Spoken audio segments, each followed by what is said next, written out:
fame. Of course, that was the project that Democrats demonized, went after hard in the campaign, saying, look at this, and they tried to campaign very hard on it. And then Donald Trump, when he was running for the second term, said, well, this Project 2025 thing, I don't really know much about it. Some on the right, severe right, came up with this Project 25, and I don't even know. They are extreme. I mean, they're seriously extreme.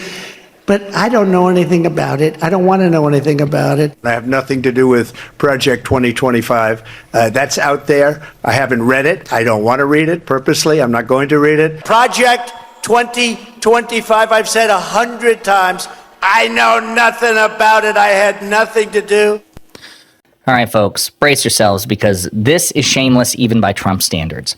After more than a year of lying and denying, earlier today, Donald Trump finally admitted the truth, which is that he knew all about Project 2025, and he is deliberately, gleefully unleashing one of its key architects, Russ Vought, against the federal government to punish the Democratic Party during this government shutdown by surgically, deliberately targeting agencies and benefits and programs that they believe benefit Democrats, liberals, progressives, blue cities, blue states, Democratic voters and constituents.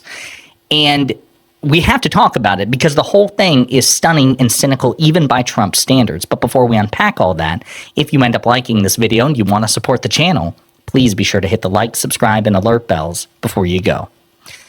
All right, friends, Donald Trump, of course, is the most pathological and prolific liar in the history of politics. There is no doubt. You could probably put every Democratic politician alive together, and they probably lie collectively less than Donald Trump does as an individual. But this is shameless. This is just genuinely shameless. Okay, I want to read you what Trump said, and then I'll remind you of what Project 2025 was, in case you forgot or in case you're new to politics, which is entirely possible. And if you are new to politics, my condolences. Terrible time to try to dive into this. But Trump said earlier today, I have a meeting with Russ Vought, he of Project 2025 fame, that's the key part, to determine which of the many Democrat agencies, most of which are a political scam, he recommends to be cut, and whether or not those cuts will be temporary or permanent. I can't believe radical left Democrats gave me this unprecedented opportunity. They are not stupid people, so maybe this is their way of wanting to quietly and quickly make America great again. This is shocking. Okay, so for those of you who followed this channel, you know what Project 2025 is if you followed it during the election. For those of you who didn't, Project 2025 is the vast, complex, comprehensive blueprint. And I say blueprint because they literally put pen to paper. It was like 1,000-page PDF file or 1,000-page book. And they actually did sell, like they bound it and they actually sold physical copies of the book. It was created by a bunch of right-wingers, MAGA Republicans, MAGA intellectuals, people, a shit ton of people who worked for the Trump administration. There was a lot of overlap between Trump administration officials, Trump campaign officials, and Project 2025 authors. The Venn diagram was basically a circle between the two.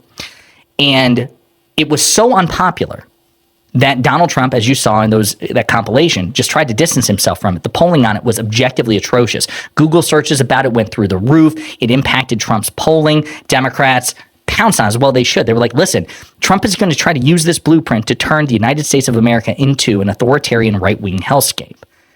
And because it was so objectively unpopular, Trump had to lie to try to put distance between him and it. After the election, it has infiltrated the entire government, okay?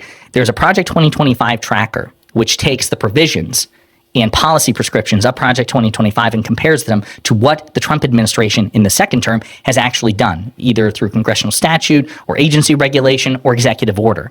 And 9 months in, we're already at 48% completion. That's why they wrote the damn thing to begin with, is because it was basically a how-to guide. Donald, if you win the presidency, day one, start implementing this shit. Okay, and that's what they've done. This is staggering. As Governor Newsom's press office notes, Trump tried to distance himself from Project 2025, but 9 months in, he's already put 48% into action. And now, with this shutdown, he's all in, embracing the plan's disastrous cuts and divisive policies. But now that he's won the election, and the midterms are, more than a year away, Trump is finally saying, actually, yeah, I knew all about it. And this guy, Russ Vought, this is the director of the Office of Management and Budget. It's a key, powerful position in the Trump administration, which was yet further proof that, of course, there was an incestuous relationship between the Trump campaign, the first Trump administration, and Project 2025, and therefore the second Trump administration. And now, Donald Trump's like, yeah, This guy, big player in Project 2025. Yeah, I knew all about it. Yeah, that's why I picked him. And now I'm going to have him do some Project 2025 shit.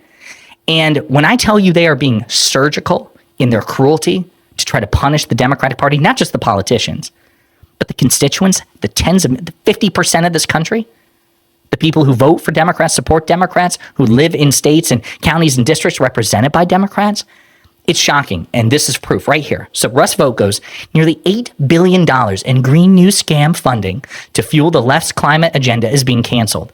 More info to come from @Energy, the Department of Energy. The projects are in the following states: California, Colorado, Connecticut, Delaware, Hawaii, Illinois, Maryland, Massachusetts, Minnesota, New Hampshire, New Jersey, New Mexico, New York, Oregon, Vermont, Washington. It might have been Maine. Massachusetts, Maine. I think it's Massachusetts. But the point is this. They are all blue states. Blue states. Blue states, as people are pointing at Governor Newsom's press office. Reminder, 20% of all investment from the IRA and CHIPS Act went into Texas, yet not on the list. We're sure this was just an oversight and not politically motivated retribution. You may recall, during President Biden's last couple of years in office, we mentioned that the Inflation Reduction Act, Russ Vogt calls it the Green New Scam, but it's it was the most comprehensive climate change legislation in the history of the human race, not just in the United States, but in any government. So many of those green or renewable energy projects went to Republican states and districts. Red states and red districts benefited more from President Biden's legislation than did blue states. That's what Governor Newsom's pointing out. In Texas alone, about 20% of the investment from the Inflation Reduction Act and the CHIPS Act went to Texas, a single red state. Because Biden really was a president for everybody. He wasn't trying to screw over red states and only benefit blue states. Very often, red states benefited more than blue states. Again, objectively, morally superior to Donald Trump. And so you would think, well, if Russ Vogt really wants to, save money, and this has nothing to do with partisanship, he'd have hit Texas. But he didn't, because Texas is a Republican state. So he's perfectly content to allow President Biden and the Democratic Party's legislation and their investment to persist in red states, but he is ruthlessly, specifically targeting blue states. It's not about saving money. It never was. And that's what Donald Trump's post, what makes it so shameless, is he's bragging to the American people. He's bragging. He's like, I lied to you. And now I'm in power and you can't do a damn thing about it. So now I can tell you the truth. And the truth is this guy, who I hired, by the way, because he wrote in Project 2025 and was a major architect, which, by the way, I knew everything about, I'm going to unleash him and he's going to specifically target blue states. And the criteria, Green New Scam stuff. Well, those are in red states too, but those are creating jobs in red states. And red states voted for me. They support me, so they can stay. It doesn't matter how much they cost. It doesn't matter that Texas got an exorbitant amount of investment. That's fine, because it's not about money. It's not about fiscal responsibility. It's not about balancing the budget. It's about using the government to ruthlessly punish Democrats, liberals, progressives, and 50% of this country. 50%. It would be bad enough if he were specifically targeting the politicians, but he's not doing that. He's trying to hurt you. He's trying to hurt your loved ones. We've never seen anything like this from a Democratic president. This is uniquely Republican and uniquely Trump. So that's why I say, even by Trump standards, this is shameless. It's cynical, it's ruthless, it's cruel, and there needs to be outrage about this. You have to be pissed off about this, and you need to make a plan to vote these people out of office in 2026 and 2028. Your mission should be, anywhere there's a Republican on the ballot, to vote against that person. And that should be the mission of everybody, certainly everybody in these states, because here's the thing.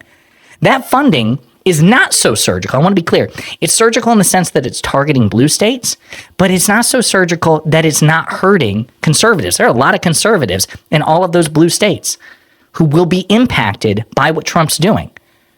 You see what I'm saying? It's not like, okay, we're somehow surgically doing this where it's not only targeting blue states, but actually only liberals and progressives and Democrats in those blue states. No, it's going to hurt Republicans and Trump supporters and conservatives and libertarians and MAGA in those blue states who benefit from that investment, either in terms of the benefits of the investment or the jobs created by the investment in the first place. Stunning. Stunning, folks. And everybody's calling him out for it now, but Trump was lying from the beginning. He's totally full of shit. And you should never trust these people. And you should vote against Trump and the Republican Party in every damn election from now until the stars burn out. Just saying. And we're only 2 days into the shutdown. Who knows what they're going to try to do on day 3, on day 4, and day 5. But by the way, Democrats should hold the line. They should absolutely hold the line. This is the only leverage they have. This is drawing attention to it. Right now, the polling is favorable for the Democrats, and they need to make the case. Hey, Americans, wake up. Doesn't matter if you're liberal, progressive, conservative, independent. Donald Trump is ransacking the government, trying to hurt his own constituents, and transforming the government into the Project 2025 hellscape that he looked you in the face and said he had nothing to do with. He lied to your face, and now he's gleeful about it, and he's using his powers to punish you and your loved ones out of spite.